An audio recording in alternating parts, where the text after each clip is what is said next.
ஹெல்த்தியான வீட் ரவா பொங்கல் எப்படி செய்கிறதுன்னு பார்க்கலாம் வாங்க. அதுக்கு குக்கரில் 3 கப் நம்ம கோதுமை ரவை சேர்த்துக்கலாம். இப்போ கூடவே 1.5 கப் பாசிப்பருப்பையும் சேர்த்துக்கலாம்.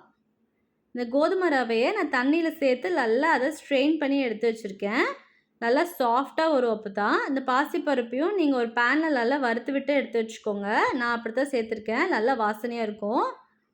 இப்போ தேவையான அளவு தண்ணி சேர்த்துட்டு நல்லா அதை கிளறி விட்டுக்கோங்க. இப்போ தேவையான அளவுக்கு நம்ம கொஞ்சம் உப்பு சேர்த்துக்கலாம். சேர்த்துட்டு அதை நல்லா கிளறி விட்டுட்டு குக்கர் மூடி போட்டு க்ளோஸ் பண்ணி எடுத்துடலாம்.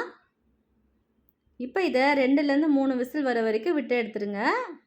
அவ்வளோதான், ஆல்மோஸ்ட் ரெடி ஆயிடுச்சு. வெந்துருச்சு பாருங்கள். இப்போ நம்ம பொங்கலுக்கு என்னென்னலாம் தாளிப்பு வேணும்னு பார்த்துடலாம். அதுக்கு ஒரு வெசலில் நம்ம கொஞ்சம் ஆயில் சேர்த்துட்டு அந்த ஆயிலெல்லாம் சூடானதுக்கப்புறம் குருமிளகு கூடவே கருவேப்பிலை சேர்த்துட்டு அந்த கருவேப்பிலை நல்லா மொறுன்னு வர வரைக்கும் நல்லா வதக்கி விட்டுக்கோங்க. இப்போ கூடவே நம்ம கொஞ்சம் க்ரீன் சில்லிஸ் ஆட் பண்ணிக்கலாம். க்ரீன் சில்லி, குருமிளகு எல்லாமே உங்கள் காரத்துக்கு ஏற்ற மாதிரி சேர்த்துக்கோங்க. இப்போ நல்லா சாப் பண்ணி எடுத்து வச்சுருக்கேன் இஞ்சி பூண்டை சேர்த்துக்கலாம். உங்களுக்கு வேணுன்னா நீங்கள் மிக்சியில் கூட இதெல்லாம் ஒரு ஓட்டி எடுத்துடலாம். இப்போ கூடவே கொஞ்சம் கேஷ்யூஸ் சேர்த்துட்டு நல்லா வறுத்து விட்டு எடுத்துக்கோங்க.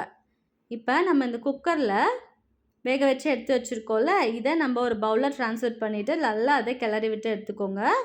இப்போ இதை நம்ம இந்த தாளிப்பு கூட நம்ம சேர்க்க போகிறோம். சேர்த்துட்டு கொஞ்சம் கொஞ்சமாக அதை சேருங்க. சேர்த்துட்டு அதை நல்லா கிளறி விட்டு எடுங்க. யூஸ்வலாக பொங்கல்னாலே நம்ம பச்சை அரிசியில் தான் செய்வோம் இல்லையா? இப்போ நம்ம இது கோதுமை ரவையில் செஞ்சுருக்கோம். இது ரொம்ப ஹெல்த்தியான ஒரு டிஷ்ஷு. ரைஸ் வேண்டாம் அப்படின்னு டயட்டில் இருக்கவங்க இந்த மாதிரி கோதுமை ரவையில் செஞ்சு பாருங்கள். ரொம்பவே டேஸ்ட்டாக இருக்கும். இது நல்லா கிளறி விட்டு எடுத்துக்கலாம். பாருங்கள் எவ்வளோ சூப்பராக இருக்குன்னு. இப்போ நம்ம இந்த ஸ்டேஜில் இது கூட கொஞ்சம் நெய் ஆட் பண்ணிக்கலாம். நான் கீ நான் எனக்கு தேவையான அளவுக்கு சேர்த்துருக்கேன். உங்களுக்கு எவ்வளோ வேணுமோ அதுக்கு ஏற்ற மாதிரி சேர்த்துக்கோங்க. ரொம்ப டேஸ்ட்டாக இருக்கும் கீ ஆட் பண்ணப்போ, ரொம்ப வாசனையாக இருக்கும் சாப்பிட்றப்ப. நல்லா அதை கிளறி விட்டு எடுத்துக்கலாம். இந்த டிஷ் மறக்காமல் ட்ரை பண்ணி பார்த்துட்டு எனக்கு கமெண்ட் பண்ணுங்கள்.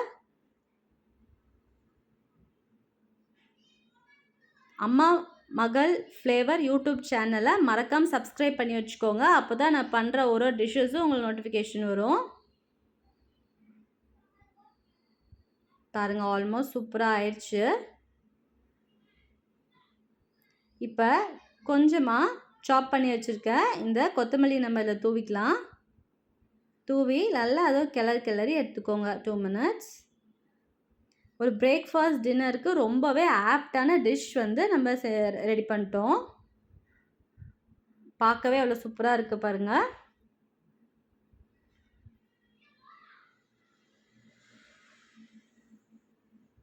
இப்போ நம்ம இந்த டிஷ்க்கு ஒரு ஆப்டான ஒரு சட்னி ரெடி பண்ணலாமா?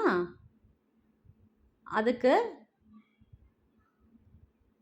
தேவையானது என்னென்னா, ஒரு மிக்ஸி ஜாரில் கொஞ்சம் காஞ்ச மிளகா, இஞ்சி பூண்டு சேர்த்துக்கலாம். 2 வெங்காயத்தை நல்லா சின்னதாக கட் பண்ணி சேர்த்துருக்கோம். கூடவே கருவேப்பிலை சேர்த்துட்டு 2 தக்காளியை நல்லா சின்னதாக சாப் பண்ணி நம்ம சேர்த்துக்கலாம். கூட கொஞ்சம் கொத்தமல்லி சேர்த்துட்டு தேவையான அளவுக்கு உப்பு சேர்த்து அரைச்சி எடுத்திங்கன்னா சூப்பரான சட்னி ரெடி ஆயிரும். அதுக்கு தாளிப்புக்கு கடுகு, கறி லீவ்ஸ், ரெட் சில்லி சேர்த்து நல்லா தாளித்து கொட்டிக்கலாம். அவ்வளோதான், ரொம்ப சூப்பரான சுவையான வீட் ரவா பொங்கல் ரெடி ஆயிடுச்சு. மறக்காமல் ட்ரை பண்ணி பாருங்கள்.